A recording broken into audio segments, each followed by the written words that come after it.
All right, we are back.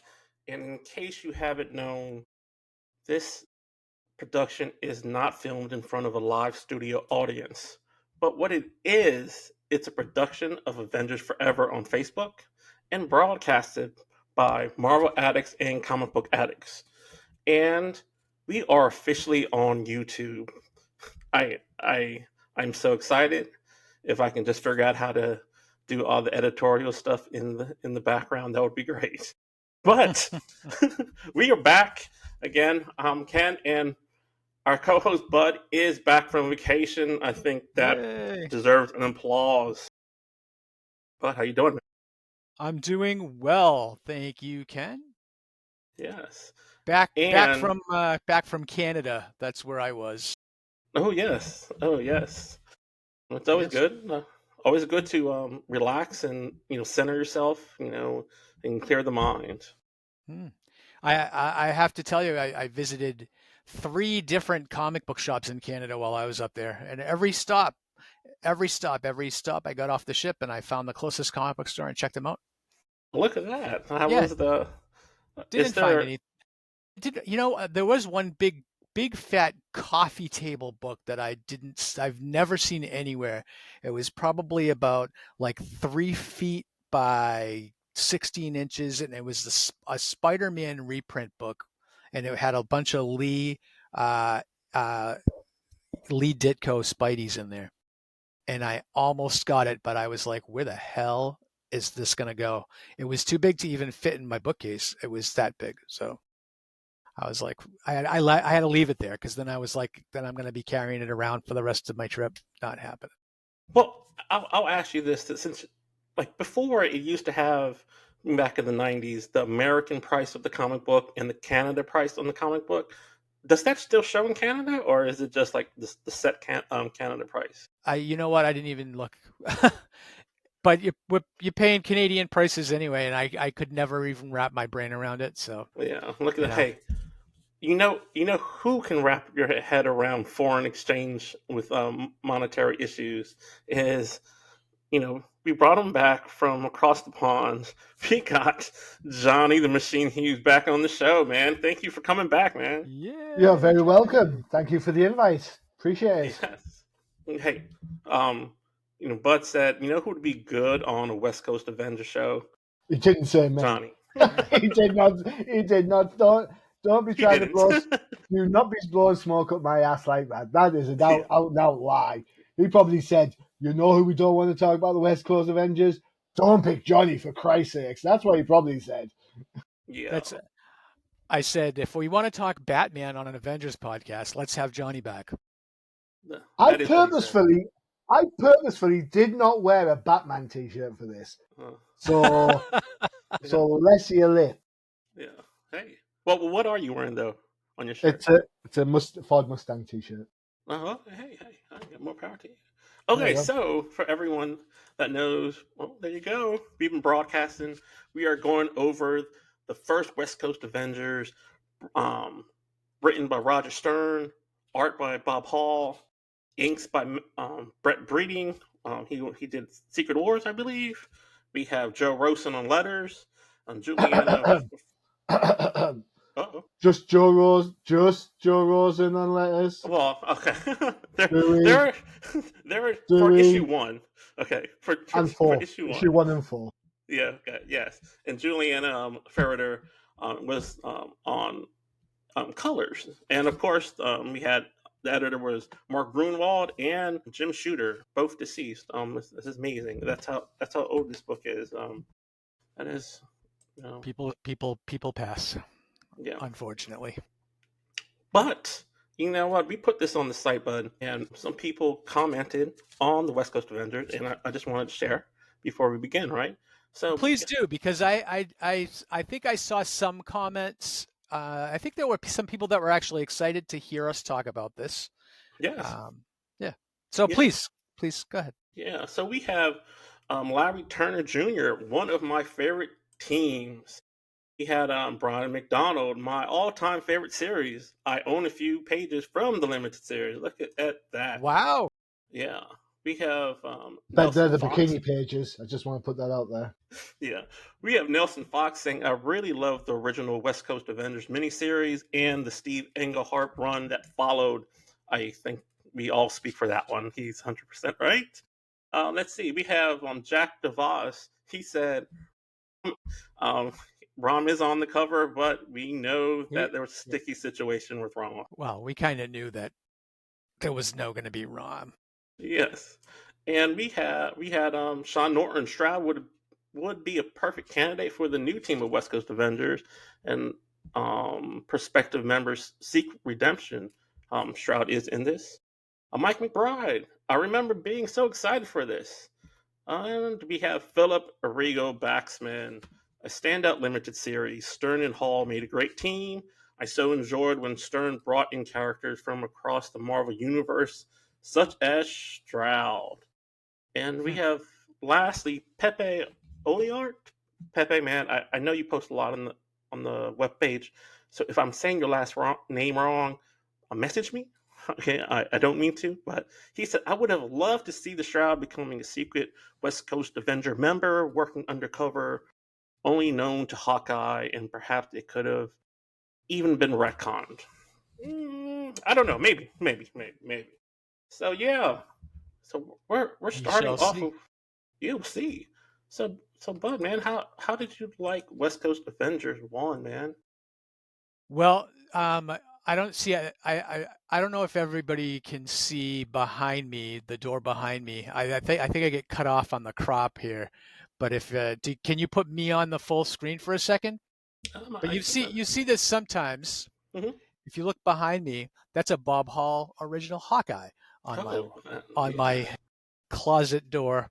Um, the only problem that I have with that is a few years ago when Bob did that for me, he forgot how to draw Hawkeye's mask, and so Oh, oh, it looks a little funky in the back. But I watched him draw it. He did it. It's Bob Hall, so and he signed it, so it's nice. I had Milgram do an original West Coast piece for me, and Bob Hall when I met him agreed to do that for me. Real, and he did that in like 3 hours, which is like why I can excuse the fact that he messed up the mask.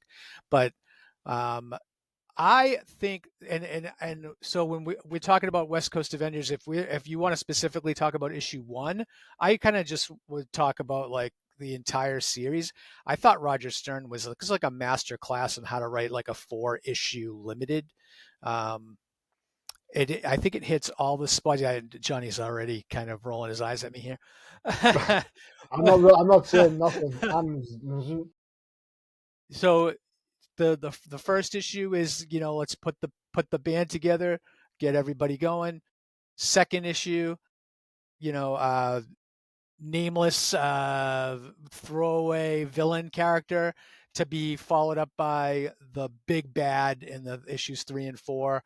But all of this brought together, um, with Tigra, Wonder Man, the Jim Rhodes Iron Man, Hawkeye, Mockingbird. Such a great mesh of a team and personalities that um, in today's world, in today's comic book world, you would never really get the fleshed out characters that you do in this with the amount of dialogue that they get, the internal thought bubble or introspection of each character and their motivations. It's something you don't really see anymore. I thought Roger Stern did a great job in making us all really love these characters all together. Um, and I get that everybody wants to see the Shroud as one of the like original West Coasters, but there was another character in that first issue of West Coast Avengers that I thought was gonna be the sixth member that they never did, and you know who it is? Jessica Drew. Exactly, but Jessica Drew. she didn't have, And well, She they didn't have they wrote it superpowers back. back She then. didn't have powers back then. you're right, but they could have fixed that. Come They on, could. they They did could. fix it. Well, Um, you say that, but Jessica Drew and Madripoor in the Wolverine book, the Marvel Comics huh? presents, is so much better. So much. So I much. Yeah, well, I know I agree with you, but I thought that they were gonna pivot and put Spider Woman on the West Coast Avengers, and I thought it would have been a great move because eventually we did get a Spider-Woman in the West Coast Avengers, just not Yeah, Jessica. Well, she's in there now well, currently. Hawkeye did even invite Jessica on the team when she was back in the red. They were fighting in, I think, San Francisco, and he was like, "Hey, whenever you come into the light, like join the team." She was like, "No, no." I'm too Okay. cool for school. I just that first issue of West Coast Avengers where every character got at least their one-page introduction to catch everybody up to speed in case you hadn't seen these characters before. You got a lot of, I think Tigra was an inspired choice because Tigra was kind of an aborted member from a few years earlier, where she was on the team with the original crew. Basically, if you remember remember that Avengers run that she was a member of, it was Cap, Thor, Iron Man, and Wasp, and Yellow Jacket, and Tigra. I was like, okay, so she was really kind of the odd person out in that group, but here it's kind of like a reset where she, you can see exactly what she's made of. Give her a second shot. I thought Hawkeye's portrayal. I've said this before, how much Hawkeye had grown as a character at this point, where they were going to give him a team to lead. And here you kind of see those growing pains in that first issue, or even throughout the whole miniseries, where he's that. I'm so gung ho to run this team, and of course he thinks he's getting Tony Stark, right? So he doesn't know that this is Jim Rhodes.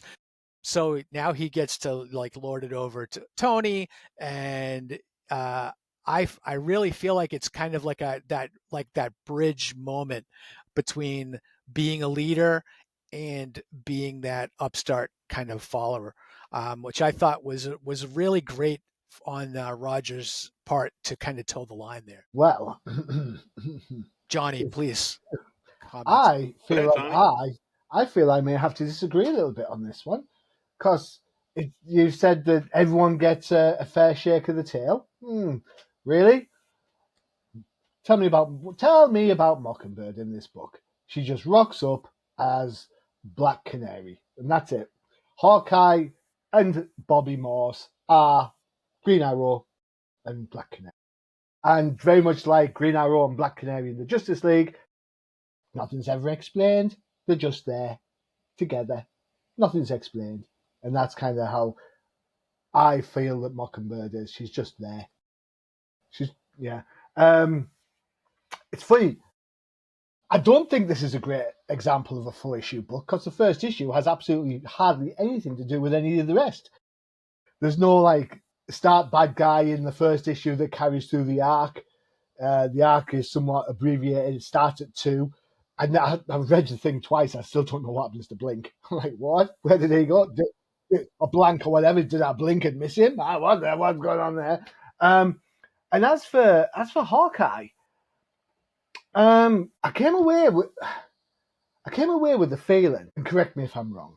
Some people have really strong feelings about this, and I get that. But I came away with the feeling that these weren't the top tier Avengers that we'd expect to see in the book anymore. Wonder Man hadn't been in the book for a while. This Tiger was the odd girl out. It's not Tony Stark in the thing.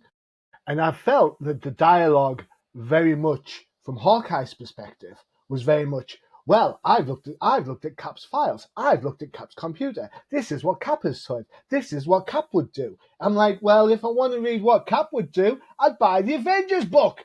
I don't want to read what Cap would do. I want to read what you're going to do. What you're supposed to be different, and you're not. If you're going to just reiterate the same stuff that another character would do, then why am I reading this? Stern is a great writer. I loved Stern on Cap America, proper book for the short run it was on. I love some of his Spider-Man stuff.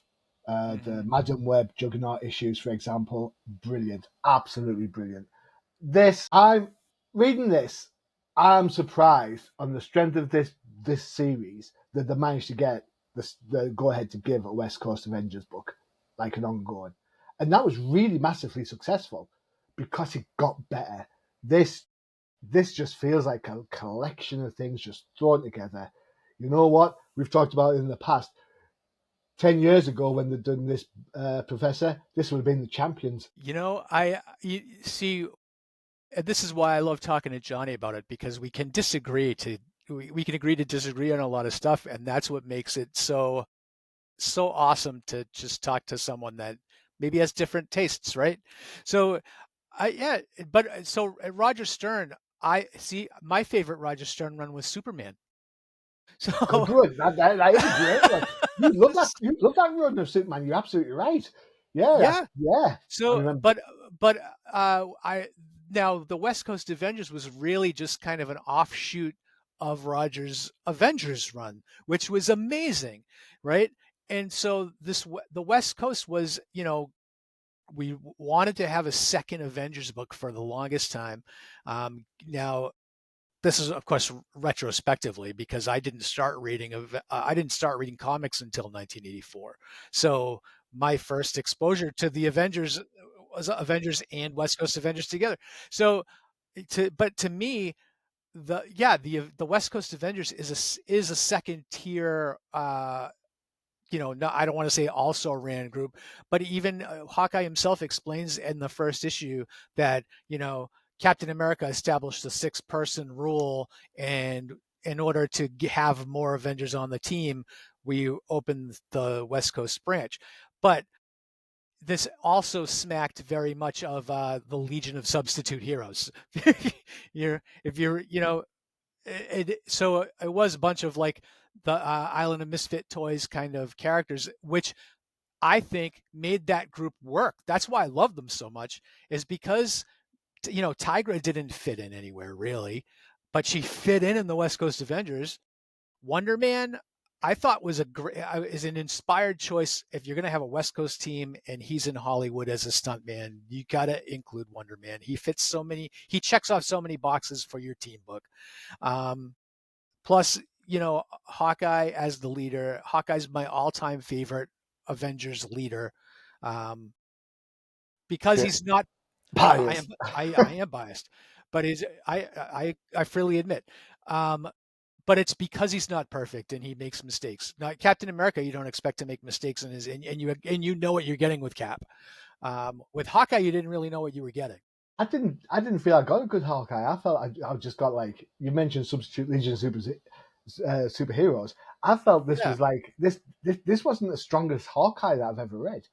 Even No, even for but that era, he's I'm not talking. transitioning in Uh, this series. He's transitioning from that brash upstart, uh, where yeah, he would have been the Green Arrow character, right? He's growing beyond that Green Arrow character, where Green Arrow never really matured or never really changed. depends. Yeah, That's but that's a conversation for another yeah, it's day. true. But Hawkeye grew to become a leader, to even like 10 years down the road from West Coast, he's still that leader character that when he leaves West Coast, he goes off and runs the Thunderbolts for a while. And to me, this is the beginning of Hawkeye being treated more of like this. He's not A-list. He's definitely B/C list, but they're trying to bridge the gap here and make him more than he started out as. So to me, I really enjoyed that. I have to say, I enjoy Rhodey as part of the West Coast more than I when they come back for Volume 2 and have Tony Stark as the Iron Man with the I give Silver you that. Centurion armor. I give you that. I thought I would have loved to see Rhodey for a longer stint in West Coast. And I mean, we got him way let down the road as War Machine, but different character at that point. I have a question for you. Maybe Ken or Bud, maybe you can answer me this. Is Mockingbird's identity public knowledge at this time? No, no, no. So then in book one, when they're chasing down the guy in the mansion, and she gets attacked, Hawkeye shouts, "Bobby!" And you're like, Well, really? that, Really? that true, but that may eventually play off into their marital issues, where the other way around, where Hawkeye got sent to the Beyonder in Secret Wars, like she was like Hawkeye, and she screamed it, and then there was that time jump. But he has a point. He does have a point there, but But I, Yeah, well, I could probably find 150 instances where someone screams out the character's actual name when they probably shouldn't have. don't bring up Star Wars where Luke Skywalker comes off his X-wing and starts shouting "Carrie" instead of Leia. Now we all know that one. Quickly we talked about Jessica Drew earlier. Yes. Have you ever? I had to double check to see that was Jessica Drew. I've never seen Jessica Drew look so dowdy. It's like, oh my god, private investigator, more like a school teacher. What's going on there? Considering Hey, you've got Tiger walking around in a bikini like every time. And that later on gets me. It makes me laugh so much where she's sort of like toweling herself down after being in the sea. I'm like, you're wearing a bikini. It's like, what? She's like wrapped it around so people can't see. You're like, what? You're wearing a I think bikini. Johnny wanted the little I'm animal like, shake. yeah. yeah, the first stick out like the Pink Panther. That'd be Yeah. cool. No, I thought the Jessica Drew bit. I was like, it's a gimmick. It's a throwaway. It didn't look like her, uh, but no. But that was issue one for me for sure. No, so like let me put my 2 cents in this. All Go right. for it. Go ahead, So Ken. I I'm actually in the middle of this. I don't mean to sound like pleasing to everything, but I understood where Johnny's coming from, and we see between Rhodey, Wonder Man, and Tigra their inner conflict as they don't think they're good enough to be heroes, let alone Avengers. And so the expansion of the team was fine.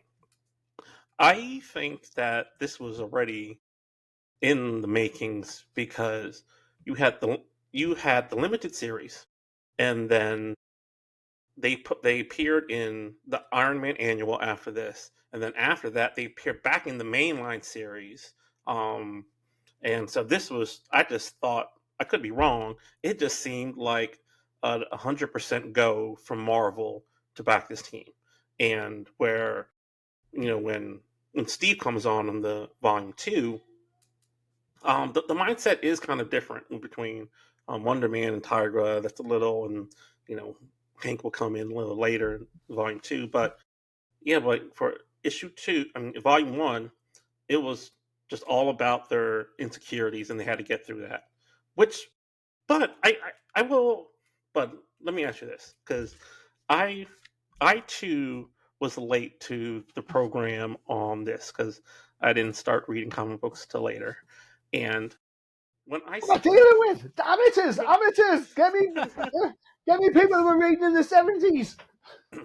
so I had old books, and I'm reading. I'm like, what if Vision's main issue was to split the team to weaken the Avengers so he can take over the world? I'm thinking, why did he pick Hawkeye, who would be like the weakest character? But like I said, this is I think Stern plotted this out a while. Like he made She-Hulk and Thor reserve members, only full-time status when they appeared. Monica was just on the team for like 15, 20 issues, so it didn't make sense for her to go over. And same thing with Star Fox. The roster on him was very limited. Now, if you look how this like unravels, all the power does shift to the West Coast Avengers, and the East Coast. There was a major shortage of East Coast Avengers. You can't get a member to stay on the East Coast Avengers post the whole Kang and Nebula issue, and I don't know if that was the issue, and and it makes you wonder because Vision even asked Doc Samson to start a Midwest branch. Like, it's not the Burn just as great like Avengers, but he did ask him on in the Avengers, and he said no. But I think for what Vision wanted, it happened. when Hawkeye left, and he just didn't want all the Avengers coming to the mansion like they had for years. You know, you had Guy Ritchie was like, "There's too many people on this team. Got to get rid of them." And so when he split, to me, when he split the baby, like you had all the people going to the West, and how many people were just popping in at Avengers Mansion, knocking on the door? Post very limited, right? Just Black Knight. But the uh, so that establishment of the West Coast team was Vision not separating the powers. He was expanding his power base. So it was Vision was totally under the impression that the West Coast Avengers was going to be a sub branch of his group, and that they were all going to march to the Vision's tune and do what he said. So even though Hawkeye was running the West Coast team, Vision was still going to be the overall leader, and he was going to be able to do what he did, and Hawkeye was going to take his marching orders from Vision.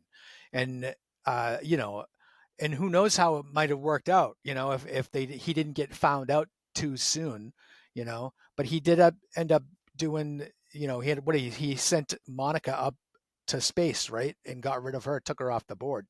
And then the other things that were happening that really kind of powered down the East Coast team for that final little run there.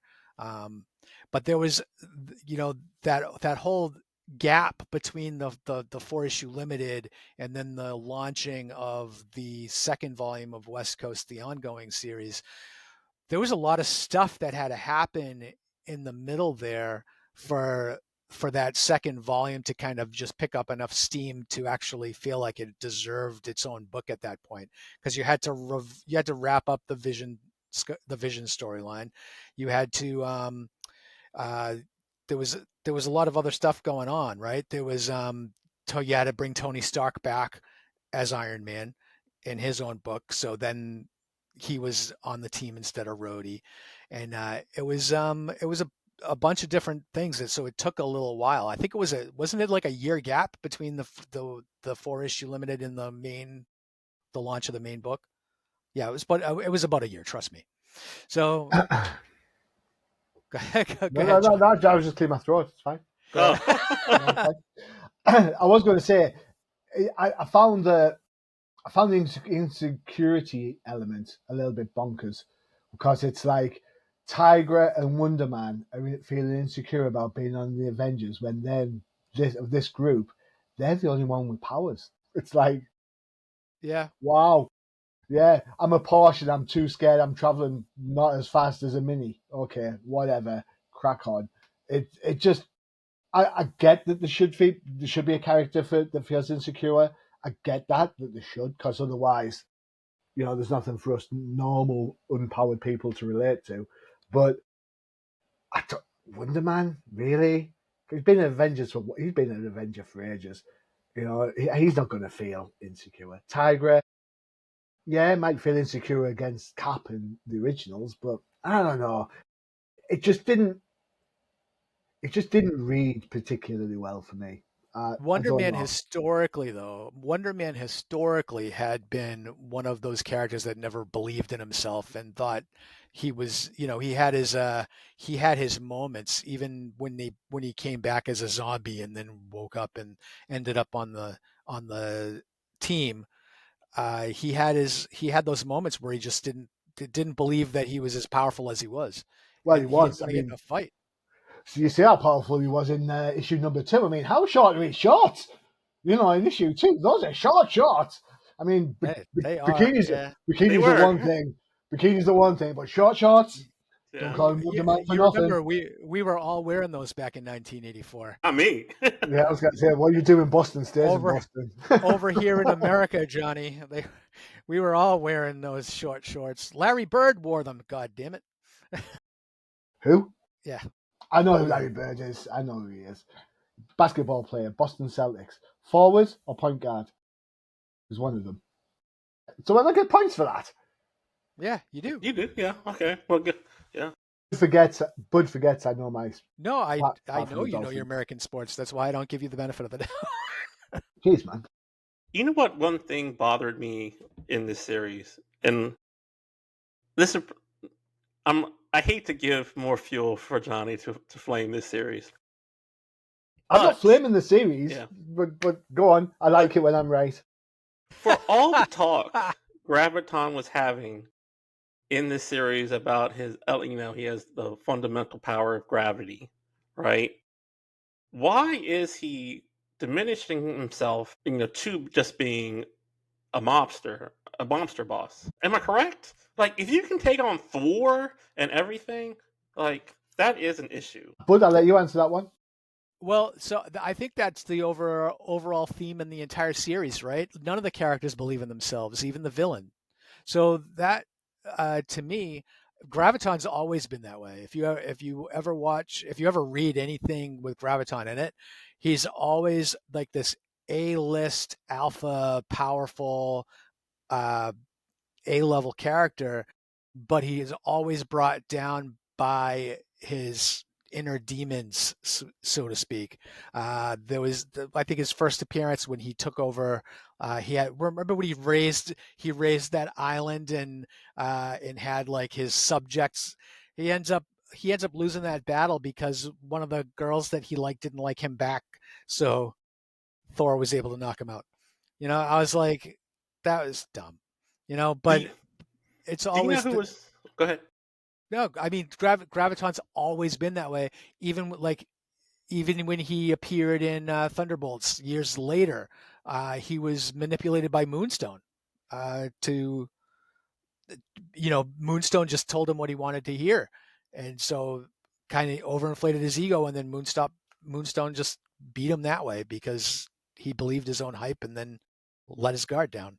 So to me, I think Graviton's always been one of those fatal flaws of the character is that you can just kind of outsmart him. You, I'll you put know it what this was a way. great portrayal of Graviton? A different universe. But if you saw Graviton in Agents of Shield, that was amazing. Did you see Graviton? Did anyone watch Agents of Shield here? No. So I will go ahead. I, I watched up to where Mockingbird left, and then they Okay. went. Okay. Then they went through. Then the stone sent them to the into space, and then he died. And when he died again, and he came back as a bad guy, I was like, yeah, I'm done. Boof. So, and then he came back as a bad guy, turned into a good guy, and then they went back in time, so they hang out with what's her face, Peggy Carter, and I was like, this is like getting too confusing now. I'm really, really lost the plot. So By the that's what time I. Graviton showed up, I was off the series. I was It's I a great remember watching portrayal. it. Yeah, well, the first couple of like he showed up in like the first few episodes, didn't he? And then he got kind of sucked into his own graviton machine, and I was like, oh, he's gonna be graviton. And then they never ever went back to him. And by the time they did end up going back to him, I had stopped watching the show. It was post Ghost Rider. Yep. Oh, Yeah. Ghost Yeah. Rider Yeah. was terrible. Yeah, I remember. I Oh, I punched out at the Ghost Rider stuff. Robbie Reyes. So I will ask you this, because many people on the site kind of think this, but I do not. I do not actually think you need Hawkeye to reboot a West Coast Avengers series. Like Wrong. people like Team Hawkeye. I think there are three Avengers that can fit that. One would be Hawkeye. Okay. Two would be Wonder Man because he lives in California. He's an actor. He gets that whole vibe. And I think three would be Jen Walters She Hulk because she too is from California. Ironically, none of those characters, other than Wonder Man guest starring, is in the current West Coast Avengers book. True. True. Just put that out there. Well, So, hey, yeah, Jen joined the Fantastic Four. Hey, wasn't even an um, option. so for me, I mean, cast your minds back. When was this? 84, 1984, right? Something like that. So Marvel's going through a spate of, um, I suppose, expansion. You could say. You know, Jennifer, Jean Grey was just coming back. So X Factor's just round the corner. Web of Spider-Man, the third Spider-Man book's about to get launched. It's like, what do we need to do? Our Avengers is like one of our big icon books. So we need to do something along those lines as well, which is why you try the waters with the miniseries and then you get the West Coast Avengers, which for a time you could argue was more successful than the main Avengers book, because Mm-hmm. that Avengers book took a bit of a pace down the line after that. So whilst I think the and I think that shows. I think that shows in kind of some of the kind of trying to make Hawkeye be it, like as I mentioned earlier, be a Cap alike, if you want to say that. Yeah, I think you miss Hawkeye being Hawkeye. I get it's a transition thing, but I just also think that there might have, if there is an overarching scope of this is the big play, this is we're going to start here, this is where we're going to do, and we're going to be in Avengers, then we're going to be in the Iron Man annual, and then we're going to go again a year's time. If that was the big plan, I'd be very impressed if that was the plan, because I think this book feels 1 through 4, it feels thrown together, and let's just hope something sticks. I don't mean it's a fun read. It's enjoyable to see some of these characters. I know I'm having a bit of fun with some of the bits like Tigra. I'm not focused on Tigra, but Tigra in the snow wearing leg warmers and a bikini. It's like what? It's like when Black Canary's in the snow, wears a jacket but still has a fishnets on. It's like, are you crazy? What's going on? Yeah, short shorts. Some of the art looks really good, especially in issue 4 when Breeden does more finishing. There's some really nice shading on some of the like face bits, and then you turn the page and the faces don't look like who they are, and one of the characters looks cross-eyed. You're like, what? And it's Hawkeye. You don't want an archer to be cross-eyed. You know what I'm saying? It Hawkeye just feels. cross-eyed. It just feels like I don't know. It just feels like let's throw something together, hope it sticks, and see what we can make. See if we can make a silk purse out of this. And I don't mean that in a neg way. I know it sounds negative, but I don't, because some of the characters have got massive fan bases. Good loves Wonder Man and Hawkeye. Mm-hmm. I'm okay with both of those. I'm like they're not my favourites. I think, Bud. I think we looked at the West Coast Avengers back in the day Yeah. when the Thing turned up for on the compound. He joined for a few issues, you know. I think the book it became far outstrips the book that it was, and I think that's a fair comment to make. That's 100%. I agree with that. Like, because this is about the first volume 1. Yeah, The whole when Steve Englehart took over volume 2, like I think all the shortcomings that we were kind of seeing in volume 1 was gone, and then they carried some stuff over. It almost seemed like they were different characters, even though you said like, but it was like what, a year and a half for from About a 1 to year. 2, Yeah, about a it's year. about a year. Yeah. Yeah, either a whole bunch of development happened, or the whole theme with the book was there. That is easily seen well, I from think that's those things. Marvel's got a history kind of Mhm. to. That's kind of Marvel course corrects on the fly. Louis Simonson's X Factor book was a totally different book than when Walter Simonson took it over, or Simonson, and then that was in the spate of what, less than 20 issues, you know. So, I think the Web of Spider-Man quickly started off as let's be something kind of serious when Peter, because was tied into Craven's Hunt, then he ended up being in a mental ward shortly thereafter, and then it devolved into the popcorn Spider-Man. Nothing really. It's just like a continuation of what's going on in Spectacular, because Jerry Conway was on the book on both books. Marvel have a history of course correcting as they go through that. With the West Coast Avengers, the benefit of the course correction is it took so long to get the first 4 out of the way, pepper the Avengers universe with the odd appearances as we've talked about, and then coming back and saying, right, we know that the characters have got some game, we know they've got some life in them. How can we do it different? Johnny, actually, I don't know if you ever heard the interview by DeMatteis, but Craven Hunt was actually pitched to be about Wonder Man and Grim Reaper, like per Really? DeMatteis, and he got nixed, and then he pitched it as a Batman series, and that got nixed, And then Marvel called him back, and he was like, "Hey, can you do it for Spider-Man?" That's when it came. But originally, per DeMatteis's mouth, it was originally pitched as a Wonder Man Grim Reaper arc. I know that Bud might disagree with me on this one, and I'm all right with that. If that book had been a Wonder Man book, the book would not have the history and the gravitas that it has because it's Oh, Spider-Man. absolutely not. No, I agree with Johnny. I agree with you It, 100% on that, that. that would that would That's a Spider-Man story that will live forever in the hearts of all of us because that was a great, great, uh, great one of the best. story with the Mike Zeck visual covers. Come on. Yeah. If It's a classic, instant if classic. if that book is not on your, whether you call it Faithful Symmetry or Craven's Last Hunt, I'm not going to break bones with you. Whatever you call it, if that is not on your top 5 Spider-Man books, stop reading Spider-Man. Simple I will as. tell you another thing what DeMatteis said. DeMatteis hated Craven so much is that he needed a villain, and Craven does appear. Craven does appear in issue 4 in volume 2, or really early on. But he said he thought Craven was just a joke character. He had the leopard pants and the lion jacket, and it wasn't until he read Divachotsky and that he was like, "Oh, Craven's Russian. I can put some of this into Craven's character," and that's how, pretty Matthias, that's how the whole involvement of Craven and Craven Hunt happened. See, I'm surprised DeMatteis even wrote that book for Marvel because he was on the outs after the Star Wars fiasco. Yeah.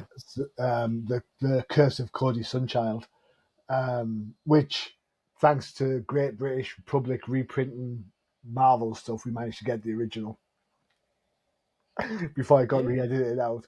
So yeah, so that was a DeMatteis book, and he kind of got the credits aren't there because he got like he hated how it editorial changed the ending, and then he said, "That's it, I'm done," and off he went, and never to work with Marvel again, and then subsequently did.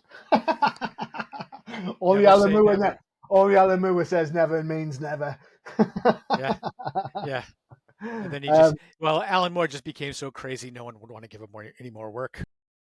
that's Frank Miller's stitch right now. Right. So art wise for this book, I don't know what you thought. I thought I'm going to nick Bud's phrase for this. It's of its time, and that's pretty much how it feels. It feels. I know in the past, and we've talked about this, that early 60s and 70s Marvel books, art wise, have a sort of like a pop to them that the DC books of the same era don't. The DC books Yeah. look older. I think when it gets to this era of Marvel books, I think the tide has turned because I think Yeah. this No. this book is pretty much art wise, it's standard, and then So and you just reminded me of what to say when I was thinking about the artwork for this book is that thanks. there's a distinct lack of backgrounds. That was one of the things that I was like, oh, Johnny will probably say something about that, but I got to it first. So yeah, there's a lot of characters in the foreground with nothing going on in the back. It is, and that goes to your argument, Ken, that this was a thrown together series, like quickly thrown together. So I can't argue any of that. The only thing that I think works is that it had 5 characters that I think people wanted to see and people liked, and that the clamoring for more continuing stories and the desire for a second Avengers title got this book to it was word of mouth really. Uh, so Just to back up what Bud said on this, sorry to interrupt, is that it it's not my favorite book, and I think that's pretty apparent. But I'm glad that Marvel did it, and I'm glad that people bought into it because there are so many good characters that don't get kind of like a fair shake. And I think characters like Spider Woman, pick Julia or Jessica. For DC, Power Girl, they don't. And I'm going to say Spider Woman, though she had like 50 issues of her own book, But after that, she gets no love, and they need books like West Coast Avengers. Characters like that of that ilk need these books to keep them relevant in people's eyes. Hawkeye is a mainstream character now, and part of that is obviously because of the movies, but the other parts are because of the great series that he's been in. Some of the writers that have had him, Matt Fraction, we were talking about earlier. Um, so off screen, he's had that evolution over the last few years. How he's become really good, but that he wouldn't have done that. People wouldn't have thought of making Hawkeye like that if he hadn't started in West Coast Avengers Mm-hmm. and It's having been that presence of being there, and people could look at him and go, oh yeah, yeah. And you know what? As much as I say Hawkeye's Green Arrow, there'll be people saying, oh, Green Arrow's just Hawkeye. I get it. I see it. It happens.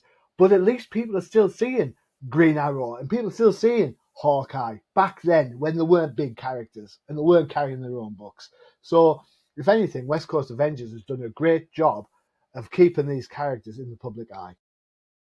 Well, that's you bring it up like a sports analogy for me. Like you think about like the baseball teams. You can't have a strong major league baseball team without a strong minor league and farm system behind it, with people ready to call up at a moment's notice to plug in. And that's what the West Coast Avengers team was. That's what the Teen Titans is in DC. Okay, You have the Teen Titans there. So like when they kill off Barry Allen, you can call up Wally West. So that stuff I love those. I love the B-list characters. Avengers is mostly B-list characters once you get behind Cap, Thor, and Iron Man. But you have all these characters that were Avengers that went from B-list to A-list because they were Avengers. Like Hawkeye. You never think that Hawkeye, Black Widow, and Quicksilver, Scarlet Witch, that all of them would be on the big screen in the Avengers movies, but here they are, and the typical American or a typical person in the world knows these characters now. So it's a to me it's a credit to the the fans really that that keep reading those books, but to be able to say I want more of these characters, and I want my characters to continue to grow and not not go backwards, which I think Hawkeye has done. So, but I think that's maybe an argument for another day. But Yeah, I think it is. But I think that's it, guys. Right? That was I think that volume. pretty It much was sums only it four. up. It was only 4 issues. Yeah. Yeah. That it was the beginning. There was a lot of fans, like Johnny said, probably because of just the title itself, and he had more Avengers,